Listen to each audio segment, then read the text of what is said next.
अच्छा सुनो, सब्सक्राइब करते वक्त ना घंटी बजा देना ताकि जब मैं ऑनलाइन आऊँ तो तुम्हारे फोन की भी तो दोस्तों इस समय के पहले बड़ी अपडेट हम आपके सामने रखेंगे। इस समय डीएलएड छात्रों के लिए एक नई नोटिस जारी की गई है। जी हाँ, आप देख सकते हैं जो भी बच्चे फेल हुए हैं, जिन भी बच्चों की बैक लगी है, उन बच्चों के लिए एक बड़ी खुशखबरी है। जी हाँ, आप यहाँ पर देख सकते हैं डीएलएड बीटीसी प्रथम एवं तृतीय सेमेस्टर परीक्षा अगस्त 2024 के अंकानुसंधान हेतु ऑनलाइन आवेदन पूरित किए जाने के संबंध में एक नोटिस को जारी किया गया है। ये बहुत ही इम्पोर्टेंट अपडेट है। जिन भी बच्चों की बैक लगी है, जो भी बच्चे फेल हुए हैं, उन बच्चों के लिए बहुत ही बड़ी गुड न्यूज है। तो दोस्तों अगर आपकी डीएलएड में बैक लगी है, आप देख सकते हैं आपकी बैक एक विषय, दो विषय, तीन विषय, कितने भी विषय में बैक आपकी लग सकती है। लेकिन एक बात जरा ध्यान दीजिएगा, जो भी बच्चे तीन विषय में फेल हैं, या चार विषय में फेल हैं, या पांच विषय में फेल हैं, या आठ के आठ सब्जेक्ट में फेल हैं, लेकिन वो मैक्सिमम दो ही सब्जेक्ट में स्कूटनी करा सकते हैं। तो स्कूटनी का फायदा किन बच्चों को मिलेगा, समझ लीजिए। आपकी बैक या तो एक विषय में हो, या दो विषय में हो, या तीन विषय में हो, या चार विषय में हो। अगर चार विषय में बैक लगी है, दो सब्जेक्ट का स्कूटनी कराएंगे, दोनों क्लियर हो जाएगा, तब आप जाकर सेकंड सेमेस्टर का एग्जाम दे पाएंगे, मतलब नेक्स्ट सेमेस्टर में प्रमोट होंगे। अगर आपकी बैक तीन विषय में लगी है, दो सब्जेक्ट का स्कूटनी करा लेंगे, अगर फिर उसके बाद एक विषय का बचेगा, ठीक है, बैक कोई दिक्कत नहीं है, आप अगले सेमेस्टर में जा सकते हैं। अगर आप दो विषय में फेल हुए हैं, दो सब्जेक्ट का करा लीजिए, अगर आपका दोनों क्लियर होता है तो बैक ही खत्म। एक सब्जेक्ट में बैक लगी है तो एक विषय का स्कूटनी कराइए, बैक क्लियर होता है, बहुत अच्छी बात है। ठीक है, लेकिन जिन बच्चों की बैक अगर पांच सब्जेक्ट में लग गई है, अगर आप इसमें से दो सब्जेक्ट का स्कूटनी कराते, अगर आप दोनों क्लियर होते हैं, तो भी आपकी तीन विषय में बैक रहेगी, जो कि सेमेस्टर बैक कहलाएगी। देखिए एक रूल है कि आप मैक्सिमम दो ही सब्जेक्ट का स्कूटनी करा सकते हैं। देखिए यहाँ पर लिखा है, यदि प्रशिक्षु किसी भी, ठीक है, विषय की उत्तर पुस्तिका का स्कूटनी चाहता है तो उसे परीक्षा परिणाम घोषित होने के, ये ठीक है, ये प्रशिक्षु अधिकतम दो विषयों का ही स्कूटनी करा सकते हैं। यहाँ पर ये बात क्लियर रखी है। अब स्कूटनी कराने के लिए डेट क्या रखी गई है, ये भी जरा देख लीजिए। ठीक है, परीक्षा फल 9 नवंबर 2024 को घोषित किया जा चुका है। ठीक है, तो यहाँ पर देखिए वेबसाइट्स यहाँ पर दी गई है, इसी के माध्यम से आप लोग के स्कूटनी के फॉर्म भरे जाएंगे।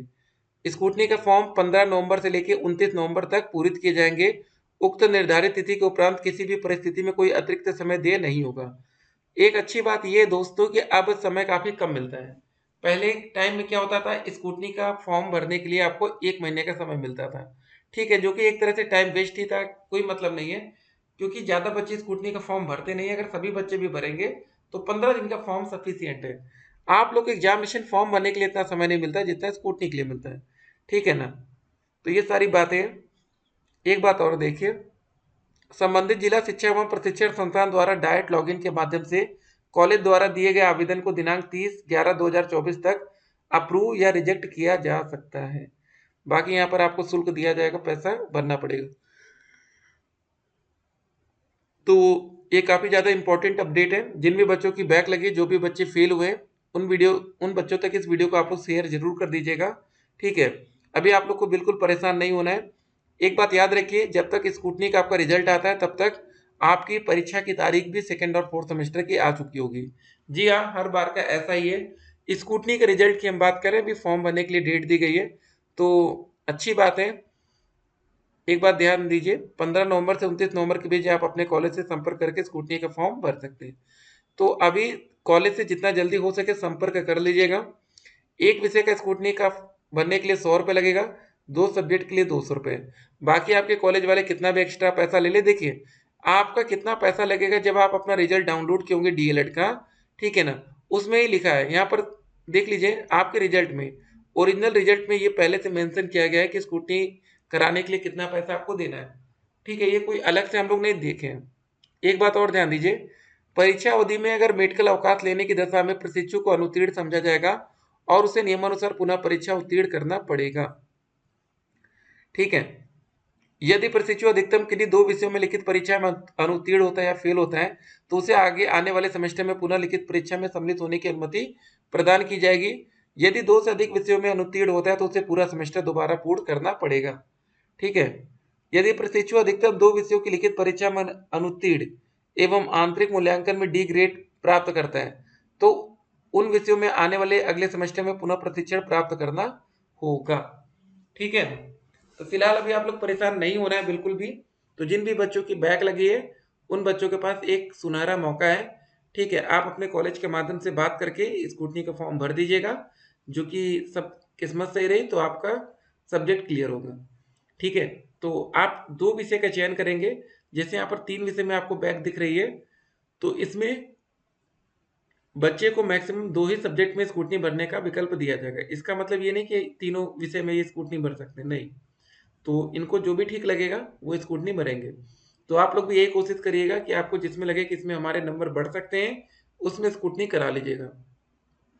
अगर आपको किसी सब्जेक्ट में 1 नंबर मिला है, 2 नंबर मिला है, 3 नंबर मिला है, तो हो सकता है कि वो गलती से 2 नंबर की जगह 12 हो और 2 ही चढ़ा हो, तो ऐसे हो जाता है कभी-कभी। तो इसको भी आप एक बार ध्यान देंगे। एक सवाल ये है, क्या आपको जानबूझकर फेल किया जाता है? काफ़ी बच्चों का कहना होता है यस। ये हम नहीं कह रहे, बच्चों को लगता है। उसका रीज़न ये होता है कि कभी-कभी आपका जो विषय का पेपर खराब जाता है, उसमें नंबर आपको क्या मिलते हैं? ज़्यादा मिल जाते हैं, और जो पेपर अच्छा जाता है उसमें नंबर कम हो जाते हैं। ऐसा तो एक ही स्थिति में हो सकता है ना, जब कुछ ना कुछ हेर-फेर हो, ठीक है? लेकिन जो पेपर आपका खराब जाएगा, नंबर ज़्यादा मिलेगा तो आपको मज़ा आता है। अब जब पेपर अच्छा जाएगा, नंबर कम मिलेगा तो मज़ा नहीं आता। तो कहीं न कहीं कुछ तो गलतियाँ होती हैं, ठीक है? उसको सुधारा जाना चाहिए। और आने वाले टाइम में आपका एग्ज़ाम कब से हो सकता है? दिसंबर का महीना बहुत ही इम्पोर्टेंट रहेगा आपके एग्ज़ाम के लिए। बैक पेपर आपका वही दिसंबर में जा सकता है। सभी बच्चे पूरी तरीके से तैयार रहें। तो लाखों बच्चे इस बार स्कूटनी का फॉर्म भरेंगे, तो कॉलेज वाले एक्स्ट्रा फीस ना वसूल पाएँ तो कॉलेज से संपर्क में रहिएगा। ठीक है, जितना भी पैसा लगना है उतना ही आपको देना है। ज़्यादा पैसे देने का कोई मतलब नहीं होता है। और एक बात और, दलालों से आप सावधान रहिएगा। अगर कोई इंसान आपसे कहता है कि भैया 5,000 हमको दे दो, हम आपको स्कूटनी में पास करा देंगे, अगर आपकी बैक लगी है, तो आप हो सकता है दे भी दें। कोई मतलब बनेगा नहीं पैसा देने का, किसी भी बच्चे को पैसा नहीं देना है, नहीं तो वो पैसा वेस्ट ही आपका होगा। ठीक है ना? फिर बहुत से लोग कमेंट करेंगे कि भैया आप मना क्यों करते हैं? तो एक बात और दोस्त यहाँ पर ध्यान देना है, आपका जो रिजल्ट है उसमें तो लिखा था एक विषय का 100 रुपये लगेगा, लेकिन जो एक नोटिस है उसमें क्या लिखा है यहाँ पर ज़रा देखिए। जमा करा जाएगा प्रशिक्षणार्थी को परीक्षा शुल्क को 150 रुपये प्रति प्रश्न पत्र की दर से दिए हैं। तो यहाँ पर दोस्त यही एक कन्फ्यूजन है कि आपको 150 रुपये देना होगा, ठीक है, कि आपको 100 रुपये देना है, क्योंकि ये आपके रिजल्ट पर ही लिखा है। इस बार को जो आपका रिजल्ट आया हो उसको डाउनलोड करिएगा और उसमें ये सारी बातें लिखी है, ठीक है ना? तो यहाँ पर एक कन्फ्यूजन होगा कि आपको 100 रुपये एक सब्जेक्ट के देने या 150 रुपये देने। तो अगर आप अपने रिजल्ट देखेंगे तो उसमें 100 रुपये लिखा हो सकता है, लेकिन जो नोटिस जारी की गई है पीएनपी की तरफ से, वहाँ पर 150 रुपये की बात रखी गई है। तो वीडियो को इसलिए पूरा देखना चाहिए ताकि कन्फ्यूजन वीडियो के बाद ना हो। ठीक है, 100 रुपये देना है या 150 रुपये, लेकिन कॉलेज वाले आपको बता दें ना तो 100 रुपये में मानेंगे ना 150 में मानेंगे, उससे ज़्यादा ही कि वो डिमांड करेंगे। हो सकता है पर सब्जेक्ट वो आपसे 500 रुपये मांग ले, 300 रुपये मांग ले, लेकिन जो बच्चे सरकारी कॉलेज में होंगे डायरेक्ट, तो वहाँ पर भैया रेट टू रेट जाएगा, वहाँ 150 में काम चल जाएगा। ठीक है, तो अब यहाँ पर एक विवाद की स्थिति बन सकती है कि रिजल्ट में क्या लिखा है और इस बार नोटिस में क्या लिखा है। ठीक है ना? तो थोड़ी सी कन्फ्यूजन है, लेकिन जो फाइनल नोटिस है, जो लेटेस्ट नोटिस होती है उसी को फाइनल माना जाता है। चलिए दोस्तों, मिलेंगे एक और वीडियो में, तब तक के लिए स्टे कनेक्टेड। फेल हो गए तो सीरीज से अभी से पढ़ना शुरू कर दीजिए टॉपिक वाइज। फिर मिलते हैं, स्टे कनेक्टेड।